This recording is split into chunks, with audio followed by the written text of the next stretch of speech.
Donc, diapo suivante. Donc, l'adrénaline est indiquée dans les arrêts cardio-respiratoires, devant le choc anaphylactique ou bien un choc septique, dans l'asthme aigu grave, ou bien dans certaines décompensations bronchospastiques de BPCO.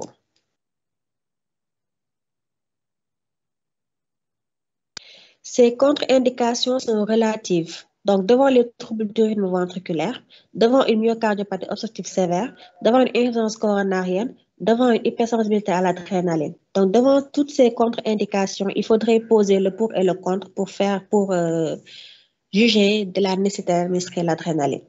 Donc, comme effet secondaire, il peut entraîner une tachycardie, une hypertension ou bien une hypoperfusion périphérique, une arythmie ventriculaire ou bien une ischémie myocardique, une hyperglycémie et parfois un OAP.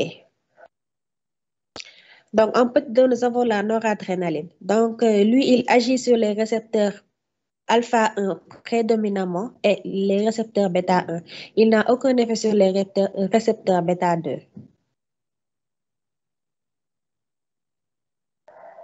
Donc, sur le plan cardiaque, il n'augmente pas le débit cardiaque.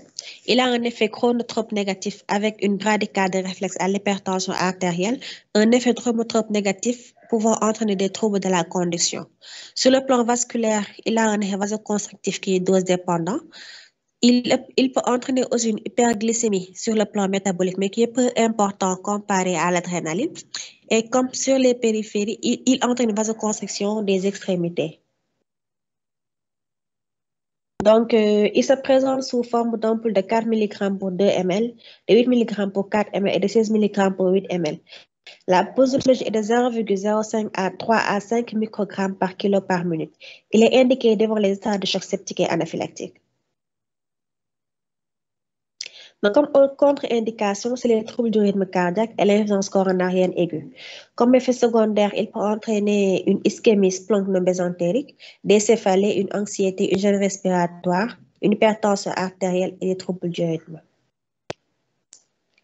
Donc, pour la dobutamine, il agit en stimulant les récepteurs plus bêta 1 et les récepteurs bêta 2.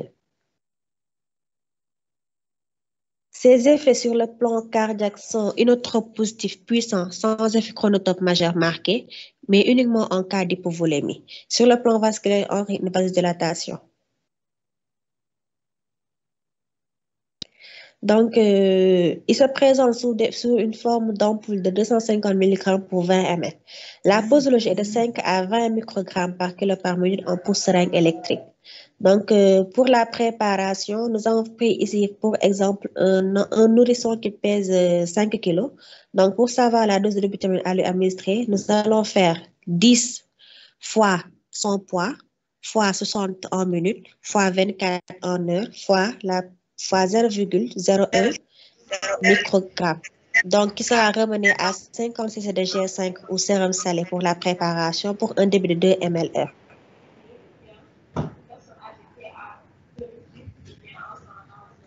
Suivant. Donc, la dobutamine est indiquée dans les chocs cardiogéniques devant une insuffisance cardiaque décompensée, devant une bradycardie symptomatique réfractaire à l'atropine. Il est contre-indiqué dans le cas d'un rétrécissement aortique ou bien dans les cas de myopathie obstructive. Donc, comme effet secondaire, c'est plus une tachycardie, une hypertension artérielle, une arythmie ventriculaire et une ischémie myocardique. En petit 4, la dopamine, c'est un catécholamine naturel, neuromédiateur du système nerveux central et qui est un précurseur direct de la noradrénaline. Il agit en stimulant les récepteurs alpha, bêta et delta. Ces effets dopaminergiques sont obtenus pour des doses de 2 à 5 microgrammes par kilo par minute. Ces effets bêta à partir de 2,5 microgrammes par minute jusqu'à 20 microgrammes kilo par minute. Et ces effets alpha à partir des doses de 12 à 15 microgrammes kilo par minute. Donc, il agit sur le plan cardiaque en donnant un effet inotrope positif qui est moindre comparé à l'effet inotrope positif de la DB et de l'isoprénaline.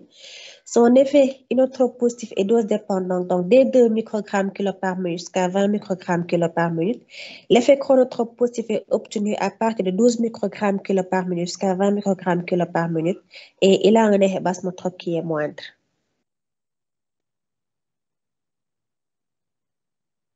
Donc, sur le plan vasculaire, l'effet dépend aussi de la dose. Donc, si la dose est entre 0,5 à 3 microgrammes kilo par minute, on a une vasodilatation au niveau rénal, au niveau de au niveau du mésentère et au niveau du cœur. Si la dose est entre 3 à 4 microgrammes kilo par minute, c'est l'effet bêta 1 qui est prépondérant avec une augmentation de la fréquence cardiaque et du débit rénal.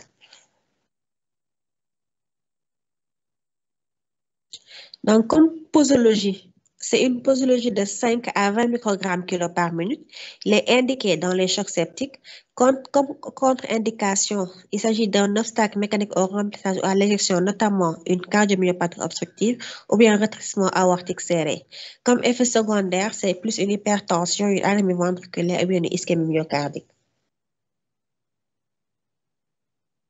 Donc, pour l'isoprénaline, donc lui, il agit uniquement sur les récepteurs bêta. Son effet sur